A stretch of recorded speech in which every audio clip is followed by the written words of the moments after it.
لوگ کہتے ہیں بحث علم بڑھاتی ہے، لیکن جب انجینئر محمد علی مرزا اور ذیشان ہاشم آمنے سامنے ہوتے ہیں تو بحث علم نہیں بلکہ بلڈ پریشر کو بڑھاتی ہے۔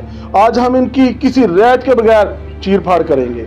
ایک طرف ہے ہمارے مرزا محمد علی انجینئر صاحب۔ مرزا صاحب کا مسئلہ کیا ہے کہ ان کے نزدیک علم صرف نمبرز اور صفحہ نمبر کا ہی نام ہے۔ اگر آپ کے پاس کتاب کا ریفرنس نہیں ہے، حوالہ نہیں ہے، صفحہ نمبر نہیں ہے، تو آپ کی اوقات ان کے سامنے ایک علمی یتیم سے زیادہ کچھ بھی نہیں۔ ان کا جو انداز ہے وہ اس طرح کا ہے کہ جیسے وہ دین کی تشریح نہیں کر رہے بلکہ کسی دوسرے کو الیکٹرک شاک دے رہے ہوتے ہیں۔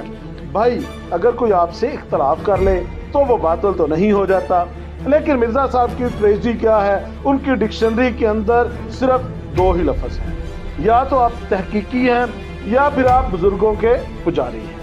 اور دوسری طرف جو ہمارے لیجنڈ آج کل کے آئے وہ آ جاتے ہیں جناب ذیشان ہاشم صاحب۔ یہ وہ کول قسم کے دانشور ہیں جو ہر چیز کو فلسفے کی ایسی گنجرت گتھی بنا کر دیتے ہیں کہ عام آدمی سمجھ ہی نہیں پا رہا کہ بات دین کی ہو رہی ہے یا یونانی دیو ملائی کہانیوں کی۔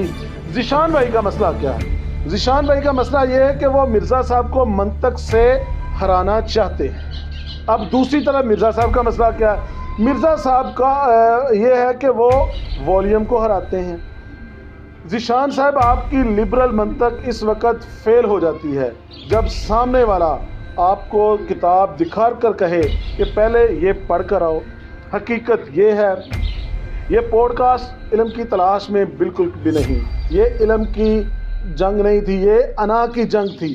ایک طرف کتابی تکبر بول رہا تھا تو دوسری طرف فلسفیانہ برتری۔ ایک کہتا ہے کہ میرے پاس نمبر ہے، دوسرا کہتا ہے میرے پاس عقل ہے۔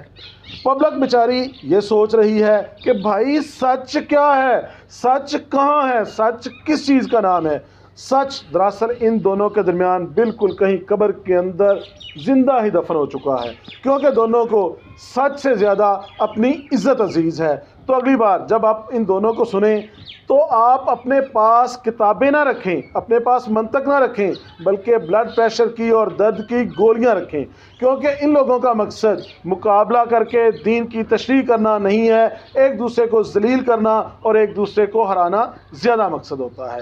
آپ اس کے بارے میں کیا کہتے ہیں؟ کمنٹ میں اپنی رائے کا اظہار کیجیے گا۔